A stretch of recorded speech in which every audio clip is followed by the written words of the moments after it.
അസ്സലാമു അലൈക്കും വറഹ്മത്തുള്ളാഹി വബറകാതുഹു. സ്നേഹാദരണീയരായ സഹോദരങ്ങളെ, സുഹൃത്തുക്കളെ, കഴിഞ്ഞ ദിവസം ഇറാനിൽ നിന്ന് പുലർന്നുകൊണ്ടിരിക്കുന്ന അത്ഭുതകരമായ ഒരു പ്രവാചക പ്രവചനത്തെ സംബന്ധിച്ച് തെളിവുകളുടെ അടിസ്ഥാനത്തിൽ ഞാൻ സംസാരിച്ചിരുന്നു. അതായത് ഷിയാക്കളും യഹൂദികളും കൈകോർക്കുന്ന ഒരു ചരിത്രം. ആ വീഡിയോ കണ്ടപ്പോൾ പലരും പല രൂപത്തിലാണ് പ്രതികരിച്ചത്. ചിലരുടെയൊക്കെ പ്രതികരണങ്ങളും കമൻറ്റുകളുമൊക്കെ കണ്ടപ്പോൾ അത്ഭുതപ്പെട്ടു പോയി. ചിലർക്കൊക്കെ ഷിയാക്കളോട് അതല്ലെങ്കിൽ ഇറാൻ ഭരണകൂടത്തോടുള്ള അമിതമായ പ്രേമം കാരണം, അന്ധമായ അവരോടുള്ള ഭക്തി കാരണം മഹാനായ പ്രവാചകൻ സല്ലല്ലാഹു അലൈഹി വസല്ലമയുടെ ഹദീസുകളെപ്പോലും പുച്ഛിക്കുവാനും നിഷേധിക്കുവാനും അവർക്ക് യാതൊരു മടിയുമുണ്ടായില്ല. ചിലരൊക്കെ പറയുകയാണ്, ഇറാനിൻ്റെ മണ്ണിൽ ഒരു ദജ്ജാലിൻ്റെ കളിയും നടക്കുകയില്ല. അപ്പം നബി സല്ലല്ലാഹു അലൈഹി വസല്ലം പറഞ്ഞത് കളവാണോ? വേറെ ചിലർ പറയുകയാണ്, ഇതൊക്കെ കെട്ടുകഥകളാണ്, ഒരടിസ്ഥാനവുമില്ല, യാതൊരു അറിവുമില്ലാതെയാണ് ഈ നിലക്ക് സംസാരിക്കുന്നത്. വേറെ ചില ആളുകൾ ഇപ്പോൾ വലിയ നിലക്ക് പ്രചരിപ്പിച്ചു കൊണ്ടിരിക്കുന്നത് ഇനി മുസ്ലിമീങ്ങളുടെ നേതൃത്വം ഇറാൻ്റെ കയ്യിലാണ്. ഇറാൻ്റെ ആത്മീയ നേതാവ് ഖാംനായി, അദ്ദേഹമാണ് ഇനി ലോക മുസ്ലിമീങ്ങൾക്ക് മാതൃക എന്നൊക്കെ പലരും ഒരറിവോ അടിസ്ഥാനമോ ഇപ്പോൾ നടന്നുകൊണ്ടിരിക്കുന്ന സംഭവ വികാസങ്ങളെക്കുറിച്ച് പോലും കൃത്യമായ ധാരണയോ ഇല്ലാതെ പ്രചരിപ്പിച്ചു കൊണ്ടിരിക്കുകയാണ്. എന്താണ് ഇത്തരക്കാരുടെ കയ്യിലുള്ള അറിവ്? ഒന്നുമില്ല. ഈ മീഡിയകളിലൂടെ അവർ കണ്ടുകൊണ്ടിരിക്കുന്ന ന്യൂസ്, അതിൽ വികാരഭരിതരായി എന്തൊക്കെയോ വൈകാരികമായ തലത്തിൽ നിന്നുകൊണ്ട് കാര്യങ്ങളെ കൃത്യമായ നിലക്ക് പഠിക്കാനോ അത് പറയുന്ന ആളുകൾ പറയുന്നത് തെളിവുകളുടെ അടിസ്ഥാനത്തിലാണോ എന്നുപോലും പരിശോധിക്കാതെ അന്ധമായ ഒരു വികാരപ്രകടനമാണ് ചില മുസ്ലിമീങ്ങളിൽ നിന്ന് നമുക്ക് കാണാൻ കഴിയുന്നത്. സങ്കടകരമാണത്. അതുകൊണ്ട് ഇപ്പോൾ യുദ്ധമൊക്കെ തണുത്തല്ലോ, ഇനി നമുക്ക് ചില കാര്യങ്ങൾ പറയേണ്ടതുണ്ട്. അതുകൊണ്ടാണ് ഈ അവസരത്തിന് വേണ്ടി കാത്തിരുന്നത്. ലോകത്ത് ഷിയാക്കൾ മുസ്ലിമീങ്ങൾക്ക് വേണ്ടി ചെയ്ത, അതല്ലെങ്കിൽ ലോക മുസ്ലിമീങ്ങൾക്ക് വേണ്ടി ചെയ്ത സംഭാവനകൾ എന്തൊക്കെയാണ് ഷിയാക്കൾ ചെയ്തത്, അല്ലെങ്കിൽ ഇറാൻ ഭരണകൂടം ചെയ്തത്? നമുക്കതൊന്ന് വിശദമായ നിലക്ക് പരിശോധിക്കണം. അതുകൊണ്ട് ഈ വീഡിയോ നിങ്ങൾ സ്കിപ്പ് ചെയ്യാതെ നിഷ്പക്ഷമായി അവസാനം വരെ ശ്രവിക്കണമെന്ന് എല്ലാവരോടും ആവശ്യപ്പെടുകയാണ്. ഹിജറ 10-ാം നൂറ്റാണ്ട് വരെ ഇറാൻ ഒരു സുന്നി രാഷ്ട്രമായിരുന്നു. മുഫസ്സിറുകൾ, മുഹദ്ദിസുകൾ, ചരിത്രകാരന്മാർ തുടങ്ങി ആയിരക്കണക്കിന് പണ്ഡിതന്മാരെ സംഭാവന ചെയ്ത ഭൂപ്രദേശമാണത്. 6 പ്രമുഖ ഹദീസ് ഗ്രന്ഥങ്ങൾ സമാഹരിച്ചവർ ഇറാനികളോ പരിസരവാസികളോ ആണ്. ഇമാം റാസി, ഇമാം ഗസാലി, അബ്ദുൽ ഖാദിർ ജീലാനി, ഇമാം നസായി, ഇമാം തബരി തുടങ്ങിയ എണ്ണമറ്റ പണ്ഡിത പ്രതിഭകൾക്ക് ജന്മം നൽകിയ ഈ നാട് മജൂസി പാരമ്പര്യം പേറുന്ന ഷിയായിസത്തിൻ്റെ കേന്ദ്രഭൂമിയായി പരിണമിച്ചതിൻ്റെ ചരിത്രം നാം അറിയേണ്ടതുണ്ട്. മുസ്ലിം സമൂഹം കഴിഞ്ഞ 14 നൂറ്റാണ്ടുകൾക്കിടയിൽ നേരിട്ട കൊടിയ ദുരന്തങ്ങളിൽ ഒന്നാണ് ഇറാൻ്റെ സുന്നി പൈതൃകം തകർത്തെറിഞ്ഞ് അധികാരത്തിലേറിയ സഫവികൾ നടത്തിയ തേർവാഴ്ചകൾ. പണ്ഡിതന്മാരും സാധാരണക്കാരുമായ നിസ്സഹായരായ ജനതയെ ഉന്മൂലനം ചെയ്ത കഥ. അപ്പോൾ ഇനി നമുക്ക് കുറച്ച് ചരിത്രമൊക്കെ പഠിക്കാം. ഷിയാക്കൾ മുസ്ലിം ഉമ്മത്തിന് ചെയ്ത സംഭാവനകളാണല്ലോ നമ്മൾ ചർച്ച ചെയ്യുന്നതല്ലേ. ഒന്നാമത്തെ സംഭാവന നിങ്ങളെല്ലാവരും നോട്ട് ചെയ്തോ. AD 1502 ഇന്നത്തെ ഇറാനിൽ സഫവികൾ ഭരണത്തിൽ വരുന്നത്. ആരാണ് ഈ സഫവികൾ? അമവി, അബ്ബാസി എന്നൊക്കെ പറയുന്നത് പോലെ ഒരു ഭരണകൂടത്തിൻ്റെ പേരാണ് സഫവി ഭരണകൂടം എന്ന് പറയുന്നത്. അവർ ഭരണത്തിൽ വരുന്നത് വരെ ഇറാൻ ഒരു അഹ്ലുസുന്ന രാജ്യമായിരുന്നു. ഇവർ ഭരണത്തിൽ വന്നതിന് ശേഷമാണ് ഇറാനിലെ മുഴുവനും ഷീവൽക്കരിക്കുന്നത്. എങ്ങനെയാണ് ഷീവൽക്കരിക്കുന്നത്? ആശയപ്രചാരണം നടത്തി ഇറാനിലെ മുഴുവൻ ജനങ്ങളെയും ഷിയാക്കളാക്കി മാറ്റുകയാണോ ചെയ്തത്? പക്ഷേ അവർ ചെയ്തത് എന്താണെന്നറിയോ? സഫവി ഭരണകൂടത്തിൻ്റെ സ്ഥാപകനായിരുന്നു ഷാഹ് ഇസ്മായിൽ. അയാൾ സുന്നി ഉന്മൂലനത്തിന് നേതൃത്വം നൽകിയ ഏറ്റവും ക്രൂരനായ ഭരണാധികാരിയായിരുന്നു. ഷാഹ് ഇസ്മായിലിൻ്റെ പേര് എൻ്റെ ശബ്ദം കേൾക്കുന്നവരൊരിക്കലും മറക്കരുത്. അയാൾ ചെയ്തിരുന്നത് എന്താണെന്നറിയോ? സുന്നി പണ്ഡിതന്മാരുടെ ഖബറിടങ്ങൾ മാന്തി അതിൽ നിന്നുള്ള അസ്ഥികൾ പുറത്തെടുത്ത് അഗ്നിക്കരയാക്കി അത് കണ്ട് രസിക്കുന്ന ഒരു വിനോദമായിരുന്നു ആർക്കുണ്ടായിരുന്നത്? ഷാഹ് ഇസ്മായിലിനുണ്ടായിരുന്നത്. ചരിത്രമൊന്നും നമ്മൾ മനസ്സിലാക്കണമല്ലോ. ഇത് ഷിയാക്കൾ വലിയ സംഭവമായി കൊണ്ട് നടക്കുന്ന ആളുകൾ കുറച്ച് ചരിത്രമൊക്കെ പഠിക്കണം. 1502 ഷാഹ് അബ്ദുൽ അസീസ് ഇതേ ഭരണകൂടത്തിലെ മറ്റൊരു ഭരണാധികാരിയാണ്. അദ്ദേഹം അധികാരം പിടിച്ചത് മുതൽ AD 1724 വരെ ഇന്ന് കാണുന്ന ഇറാനിൽ സഫവികളുടെ കിരാത ഭരണമാണ് നിലനിന്നത്. എന്താ അവർ ചെയ്തതെന്നറിയോ? അവർ ചെയ്തത് ഒരുപാട് പറയാനുണ്ട്. ചുരുങ്ങിയ സമയത്തിനുള്ളിലൊന്നും എനിക്ക് പറഞ്ഞു തീർക്കാൻ കഴിയില്ല. പ്രധാനപ്പെട്ട ചിലത് മാത്രം ഞാൻ പറയാണ്. തബരീസ് എന്ന് പറയുന്ന ഇറാനിലെ പ്രഗത്ഭമായ അതല്ലെങ്കിൽ അറിയപ്പെടുന്ന നഗരം അവർ പിടിച്ചടക്കുകയും അത് ഞങ്ങളുടെ ഭരണത്തിൻ്റെ തലസ്ഥാനമാണ് എന്ന് പ്രഖ്യാപിക്കുകയും എന്നിട്ട് 1,40,000 സുന്നികളെ തബരീസിൽ അവർ കൂട്ടക്കൊല ചെയ്തു. നോട്ട് ചെയ്തു വെച്ചോ. 1,40,000 സുന്നികളെയാണ് തബരീസിൽ വെച്ച് കൂട്ടക്കൊല ചെയ്തത്. ഈ ഷാഹ് അബ്ദുൽ അസീസ് എന്ന് പറയുന്ന ഭരണാധികാരിയില്ലേ, അയാൾ എന്താ ചെയ്തിരുന്നതെന്നറിയോ? അയാളുടെ സൈന്യത്തെ ഓരോ ഗ്രാമങ്ങളിലും വീടുകളിലേക്ക് പറഞ്ഞേക്കും. എന്നിട്ട് ആ വീട്ടിലുള്ളവർ, ആ വീട്ടുകാർ സുന്നികളാണെന്ന് തിരിച്ചറിഞ്ഞാൽ ആ വീടെന്നെ അഗ്നിക്കിരയാക്കും. ഇതായിരുന്നു ചെയ്തിരുന്നത്. അങ്ങനെയാണ് ഇറാൻ എന്ന് പറയുന്ന ഇന്ന് കാണുന്ന ആ രാജ്യത്തെ ഷീവൽക്കരിച്ചത്. അവിടെയുള്ള സുന്നികളെ കൊന്നുതള്ളിയും കൊള്ളയടിച്ചും നശിപ്പിച്ചുമാണ് അവരെന്ത് ചെയ്തത്? ഈ രാജ്യത്തെ അല്ലെങ്കിൽ ഇറാനെ ഈ രൂപത്തിലാക്കുന്നത്. ഇവർക്ക് ലോകത്ത് അഹ്ലുസുന്നയോട് സ്നേഹമുണ്ടാകുമെന്നും സുന്നികളുടെ മോചനത്തിന് വേണ്ടി അതല്ലെങ്കിൽ ഫിലസ്തീനിൻ്റെ മോചനത്തിന് വേണ്ടി അവർ പണിയെടുക്കും എന്നൊക്കെ പറഞ്ഞാൽ അത് വിശ്വസിക്കാൻ അല്പം പ്രയാസമുണ്ട്. അതുകൊണ്ട് ചരിത്രം നിങ്ങൾ കുറച്ച് പഠിക്കണം. ഇപ്പോൾ ഈ സഫവി ഭരണകൂടത്തിൻ്റെ സ്ഥാപകനായിരുന്ന ഷാഹ് ഇസ്മായിൽ ഉണ്ടല്ലോ, അയാളുടെ ആദ്യത്തെ സൈനിക നടപടിയുണ്ട്. അതൊന്ന് വായിച്ചു നോക്കണം ചരിത്രത്തിൽ. 7000 സൈന്യവുമായി ഇറാനിലെ ഷിർവാൻ എന്ന് പറയുന്ന നഗരം അയാൾ ആക്രമിക്കുകയാണ്. അങ്ങനെ അവിടെയുള്ള സുന്നികളെ മൊത്തം കൊന്നൊടുക്കി. എന്നിട്ട് അവരുടെ തലയോട്ടികൾ കൊണ്ട് ഇയാളൊരു മിനാരമുണ്ടാക്കി തൻ്റെ വിജയം ആഘോഷിക്കുകയും ഈ കൊല്ലപ്പെട്ട മനുഷ്യർ വിട്ടേച്ചു പോയ ധനം അത് അശുദ്ധമാണ്, സുന്നികളുടെ ധനം നമുക്ക് എടുക്കാൻ പറ്റില്ലെന്ന് പറഞ്ഞ് അത് നദിയിലേക്ക് വലിച്ചെറിഞ്ഞു എന്നാണ് ചരിത്രത്തിൽ നമുക്ക് കാണാൻ കഴിയുന്നത്. ആർക്കാ ചരിത്രം അറിയാം? ഈ ന്യൂസിൽ, മീഡിയ വണ്ണിൽ അതേപോലുള്ള ചില ന്യൂസ് ചാനലുകളിൽ വരുന്ന ചില വാർത്തകളല്ലാതെ വേറെന്താ നമുക്കറിയാം? അതുകൊണ്ട് ഇന്ന് നടക്കുന്നത് എന്താണ്, ഇറാൻ ചെയ്തത് എന്താണെന്നൊക്കെ ഞാൻ പറയുന്നുണ്ട്. പക്ഷേ ആദ്യം കുറച്ച് സംഭാവനകൾ നമ്മൾ എന്ത് ചെയ്യണം? മനസ്സിലാക്കണം. ഇനി മാത്രമല്ല, ഈ ഷാഹ് ഇസ്മായിൽ ഉണ്ടല്ലോ, അയാൾ ഇങ്ങനെ ഇറാനിലെ ഓരോ പ്രദേശങ്ങളും ജയിച്ചടക്കി അവിടെയൊക്കെ ഷീവൽക്കരിച്ച് വിജയശ്രീലാളിതനായി അദ്ദേഹം എന്ത് ചെയ്യുന്നുണ്ട്? തബ്രീസ് നഗരത്തിൽ അയാൾ പ്രവേശിച്ചു. ഒരു വ്യാഴാഴ്ച ദിവസമാണ് തബ്രീസ് നഗരത്തിൽ പ്രവേശിച്ചത്. അടുത്ത ദിവസം വെള്ളിയാഴ്ചയാണ്. അങ്ങനെ തബ്രീസിലെ പ്രഗത്ഭമായ സുന്നികളുടെ ഒരു പള്ളിയിൽ അയാൾ എന്ത് ചെയ്തു? വെള്ളിയാഴ്ച ചെന്നു. അയാളുടെ സൈന്യമുണ്ട്. എങ്ങനെ വരുന്നതെന്നറിയോ? പള്ളിയിൽ പ്രവേശിച്ച് ഓരോ ഈരണ്ടാൾക്കിടയിലും ഒരു സൈന്യാധിപനുണ്ട്. അങ്ങനെ അയാൾ വെള്ളിയാഴ്ച മിമ്പറിൽ കയറിയിട്ട് ഒരു മുഖവിരയും ഒന്നുമില്ലാതെ ഇയാൾ പറഞ്ഞു, ഈ തെമ്മാടിയായ മനുഷ്യൻ പറഞ്ഞു, ഷാഹ് ഇസ്മായിൽ എന്ന് പറയുന്ന ക്രൂരനായ സുന്നികളെ മുഴുവനും കൊന്നൊടുക്കിയ ഷിയാക്കളുടെ നെടുംതൂണായ സഫവി ഭരണകൂടത്തിന്റെ സ്ഥാപകൻ, അയാൾ പറഞ്ഞത് എന്താണെന്നറിയോ? തബറഉ മിനസ്സുന്നിയീൻ വൽഅനു അബൂബക്കർ വഉമർ വഉസ്മാൻ. ഈ പള്ളിയിൽ കൂടിയ എല്ലാവരോടും എനിക്ക് പറയാനുള്ളത്, നിങ്ങളെല്ലാവരും സുന്നികളിൽ നിന്ന് ഒഴിവാകണം, അഹ്ലുസുന്നിയാകാൻ പാടില്ല. മാത്രമല്ല, നിങ്ങൾ അബൂബക്കറിനെയും ഉമറിനെയും ഉസ്മാനെയും ശപിക്കുകയും ശാപപ്രാർത്ഥന നടത്തുകയും ചെയ്യണമെന്ന് പറഞ്ഞു മിമ്പറിൽ വെച്ച്. അത് വിസമ്മതിച്ചു സുന്നികളായ കുറേ ആളുകൾ. ആ മുഴുവൻ മനുഷ്യരെയും അവിടെ വെച്ച് തന്നെ, പള്ളിക്കകത്ത് വെച്ച് തന്നെ തലവെട്ടി കൂട്ടക്കൊല ചെയ്തു എന്നതാണ് ചരിത്രത്തിൽ നമുക്ക് കാണാൻ കഴിയുന്നത്. ചരിത്രം നമ്മൾക്ക് വായിച്ചാൽ മനസ്സിലാക്കാൻ കഴിയും.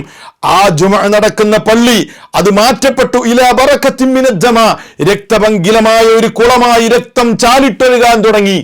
ആയിരക്കണക്കിന് മനുഷ്യരെ പള്ളിക്കകത്ത് വെച്ച് തലവെട്ടി. എന്തേ? അവർ ചെയ്ത കുറ്റം മഹാന്മാരായ സ്വഹാബിമാരായ അബൂബക്കർ, ഉമർ, ഉസ്മാൻ റളിയല്ലാഹു അൻഹും അജ്മഈൻ, അഹ്ലുസുന്നത്തിന്റെ നേതാക്കളെ അവരെ ശപിക്കാൻ അവർ തയ്യാറായില്ല.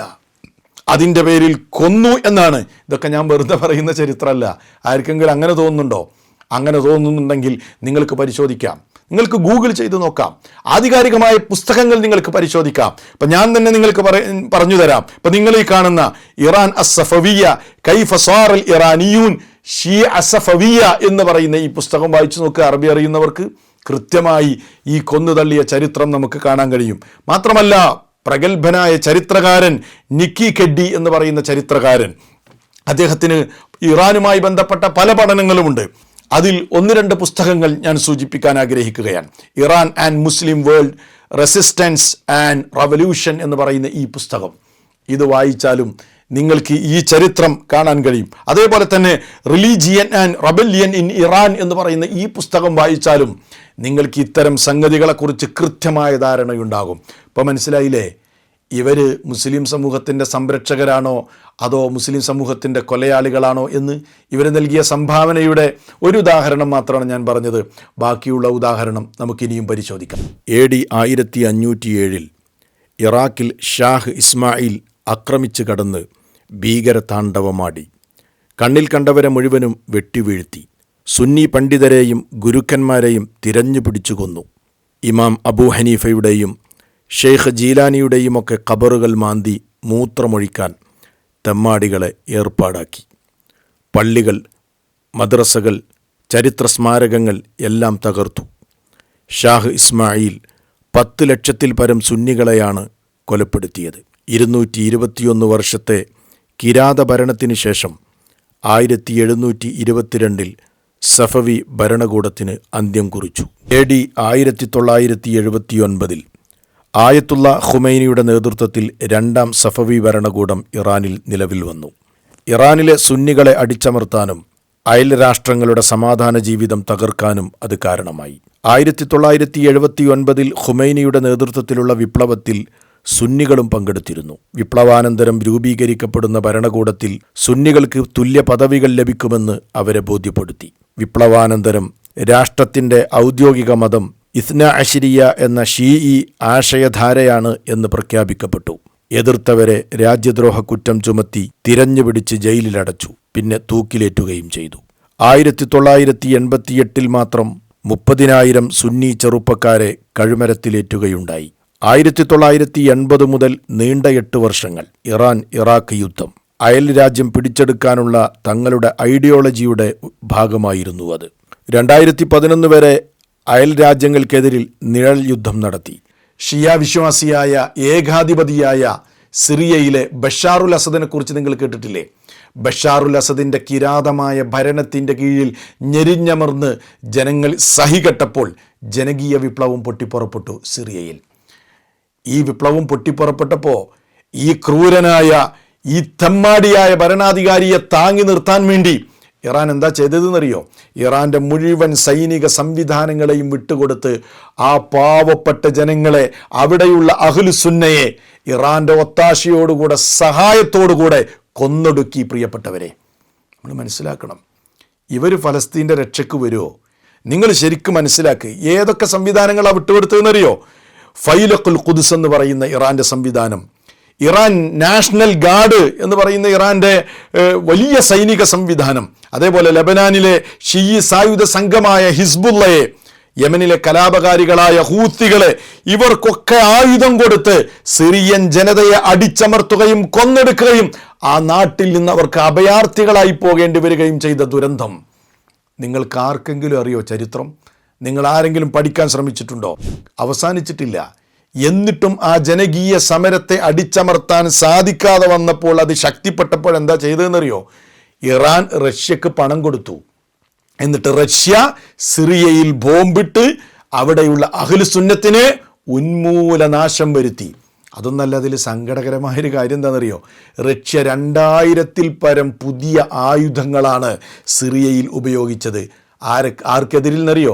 നിരായുധരായ പാവപ്പെട്ട അഹ്ലുസുന്നത്തിനെ ഉന്മൂലനം ചെയ്യാൻ, കയ്യിലൊരായുധവുമില്ലാത്ത പാവപ്പെട്ട സുന്നികളെ കൊന്നെടുക്കാൻ 2000-ൽ പരം പുതിയ ആയുധങ്ങൾ ഉപയോഗിച്ചുകൊണ്ടാണ് റഷ്യ അവിടെ കൊന്നൊടുക്കിയത്. ആരാ ചെയ്യിപ്പിച്ചത്? ഇറാനാണ് ചെയ്യിപ്പിച്ചത്.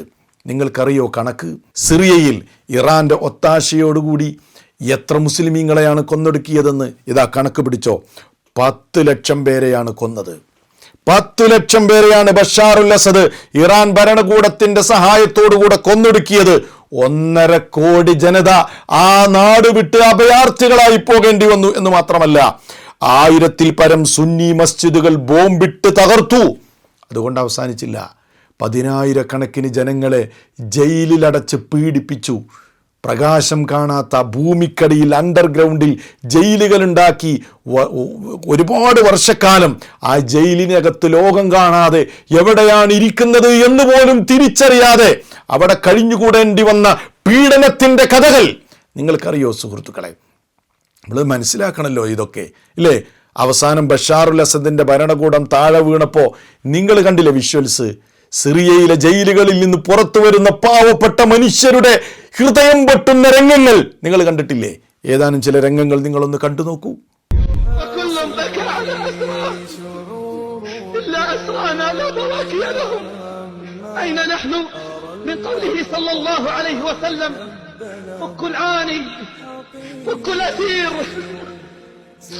ألم تروا صورهم في وسائل الإعلام وهم مقيدون بالسلاسل والأغلال ويساقون إلى الحظائر كالأغنام. شو كان يعذبوك؟ عذبوك كثير؟ بأي سجن أنت كنت تتذكر؟ سجن صيد ناية. صيد ناية. يا ابني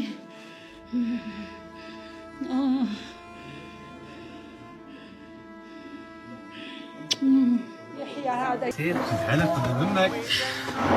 قول يا رب، وكل الله يا رب، يا رب وكل الله. أمي من جوعنا كل من يديها شقد أحب سوالف أمي من رحت بدوى الحكيها. شلونك يا يما شلونك؟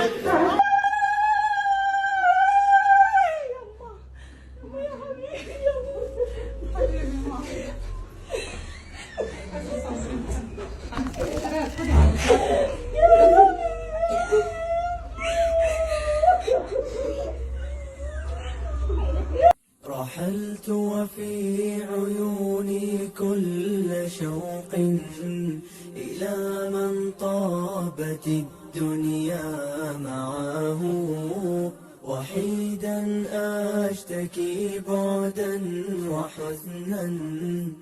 2012 ഇറാഖികൾ ഷിയ ഭരണാധികാരി നൂരി അൽ മാലിക്കിയുടെ സുന്നി ഉന്മൂലനത്തിനെതിരിൽ നടത്തിയ സമാധാനപരമായ ധർണയ്ക്കെതിരെയും കൂട്ടക്കുരുതിയിലൂടെ പ്രതികാരം കാട്ടി.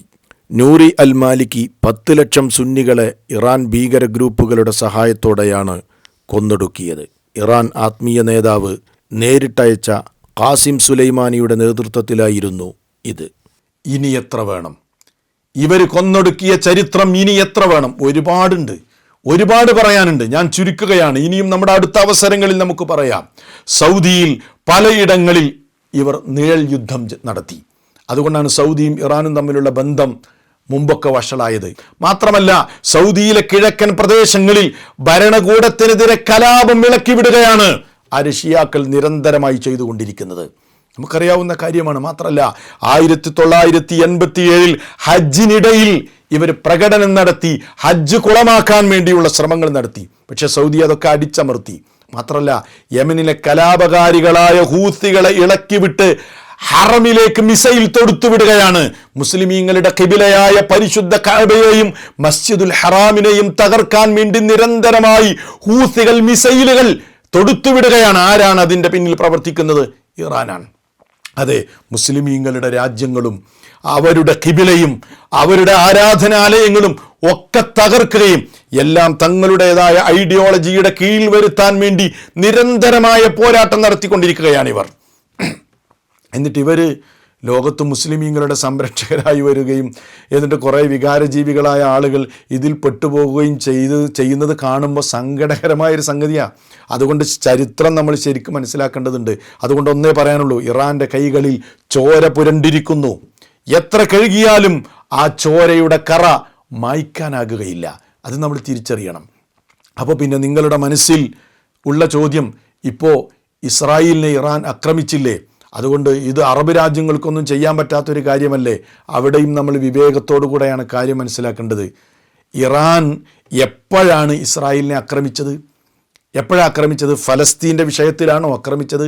ഫലസ്തീനിൽ പാവപ്പെട്ട ജനങ്ങൾ വർഷങ്ങളായി വംശഹത്യയ്ക്ക് വിധേയമായിക്കൊണ്ടിരിക്കല്ലേ? എപ്പോഴെങ്കിലും ഇറാൻ നിങ്ങൾ എന്തിനാണ് അവരെ വംശഹത്യ ചെയ്യുന്നത്, ഞങ്ങൾക്കിത് സഹിക്കാൻ കഴിയില്ല എന്ന് പറഞ്ഞുകൊണ്ട് ഇസ്രായേലിനെതിരിൽ അടിക്കുകയോ അതല്ലെങ്കിൽ ആ നിലക്കുള്ള ആക്രമണം നടത്തുകയോ ചെയ്തിട്ടുണ്ടോ? ചെയ്തിട്ടില്ല.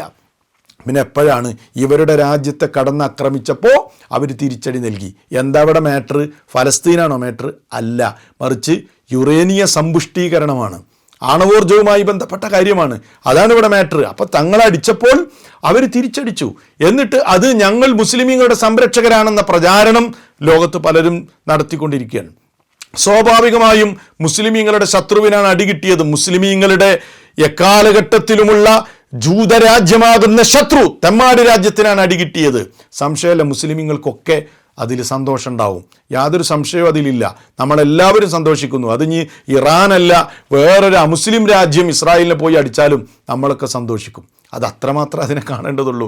അതിലപ്പുറം ഇറാനാണ് ഞങ്ങളുടെ എല്ലാം, അതല്ലെങ്കിൽ ഇറാനാണ് ഇനി മുസ്ലിമീങ്ങളുടെ നേതൃത്വം, ഇറാനിനെ മുസ്ലിമീങ്ങളെ രക്ഷിക്കാൻ കഴിയുള്ളൂ എന്ന നിലക്കുള്ള പ്രചാരണത്തിനെതിരിലാണ് നമ്മൾ സംസാരിക്കുന്നത്. വസ്തുതകളായി കാണുക, അതല്ലാതെ വൈകാരികമായിട്ടല്ല ഇത്തരം കാര്യങ്ങളെ നമ്മൾ സമീപിക്കേണ്ടത്. ഞാനൊരൊറ്റ ചോദ്യം ചോദിക്കട്ടെ, നിങ്ങൾ ചിന്തിച്ചു നോക്കൂ. ഇപ്പോൾ ഫലസ്തീനിനോട് വലിയ താല്പര്യമാണ് ഇറാനിനുള്ളതെങ്കിൽ നിങ്ങൾക്കറിയോ 2024 ഫലസ്തീനിലെ ഹമാസിൻ്റെ നേതാവ് ഇസ്മായിൽ ഹനിയ, ഫലസ്തീൻ മുൻ പ്രസിഡൻ്റായിരുന്നു അദ്ദേഹം തെഹ്റാനിൽ വന്നപ്പോൾ ഇറാൻ്റെ മണ്ണിൽ വെച്ചാണ് ഇസ്രായേലിനാൽ കൊല്ലപ്പെടുന്നത്. അതിൻ്റെ പേരിൽ എന്തെങ്കിലും ഒരു തിരിച്ചടി അന്ന് ഇറാൻ ചെയ്തോ? ഞങ്ങളുടെ നാട്ടിൽ വെച്ച്, ഞങ്ങളുടെ അധികാരപരിധിയിൽ വെച്ചാണ് നിങ്ങൾ ഹമാസിൻ്റെ നേതാവിനെ കൊന്നത്, ഞങ്ങൾക്ക് വിടാൻ കഴിയില്ല എന്ന് പറഞ്ഞൊരു പ്രത്യാക്രമണം നടത്തിയോ? നടത്തിയില്ല. അപ്പം അതെന്തേ? അതൊന്നും അല്ല അവരുടെ വിഷയം. ഇവരെ ആക്രമിച്ചപ്പോൾ തിരിച്ചാക്രമിച്ചു. ശരി, അത് ഇസ്രായേലിന് നല്ല ഒരു കിട്ടൽ കിട്ടി, അത് നമുക്ക് സന്തോഷം ഉണ്ടാക്കുന്ന ഒരു കാര്യം തന്നെയാണ്. പക്ഷേ അത് അപ്പുറം ആ ഒരു സംഗതികൾ മനസ്സിലാക്കുന്നതിൽ അപ്പുറത്തേക്ക് നമ്മൾ കടന്നുപോയി ഇത് പറയുന്നവരെ ജൂതന്മാരായി ചിത്രീകരിക്കുന്നൊരവസ്ഥയിലേക്ക് ഒരിക്കലും നമ്മൾ മാറരുത്. ഒരു കാര്യം നമ്മൾ മനസ്സിലാക്കുക, ഇറാൻ്റെ മണ്ണിൽ ഇന്ന് അഹ്ലുസുന്ന വലിയ പീഡനങ്ങൾക്ക് വിധേയമായിക്കൊണ്ടിരിക്കുകയാണ്. അവർക്ക് അവിടെ മതസ്വാതന്ത്ര്യമില്ല, ആവശ്യത്തിന് പള്ളികളില്ല, നിസ്കരിക്കുമ്പോൾ ലൗഡ് സ്പീക്കർ ഇടാൻ പാടില്ല, അതേപോലെ തന്നെ അവരുടെ ആചാരങ്ങൾ പ്രത്യക്ഷത്തിൽ ചെയ്യാൻ പറ്റില്ല. ഇങ്ങനെ ഒരുപാട് പീഡനങ്ങൾ സഹിച്ചുകൊണ്ടാണ് സ്വന്തം രാജ്യത്ത് അവിടെയുള്ള സുന്നികൾ കഴിഞ്ഞുകൂടുന്നത്. അവരെ രക്ഷിക്കാൻ ഇറാനിന് സാധിച്ചിട്ടില്ല, അവരെ പ്രശ്നം പരിഹരിക്കാൻ ഇറാനിന് സാധിച്ചിട്ടില്ല. എന്നിട്ട് ലോകത്തുള്ള മുസ്ലിമീങ്ങളൊക്കെ പാടെ പ്രശ്നം പരിഹരിക്കാൻ ഇനി ഇറാൻ മതി എന്ന് പറഞ്ഞു നടക്കുന്നതൊക്കെ എന്തുമാത്രം ഭോഷത്തരമാണ്. അതുകൊണ്ട് കാര്യങ്ങളായി മനസ്സിലാക്കുകയും വിലയിരുത്തുകയും ചെയ്യണമെന്ന് മാത്രം നിങ്ങളോട് ആവശ്യപ്പെട്ടുകൊണ്ട് ഞാൻ തൽക്കാലം അവസാനിപ്പിക്കുന്നു. വസ്സലാമു അലൈക്കും വറഹ്മത്തുള്ളാഹി വബറകാതുഹു.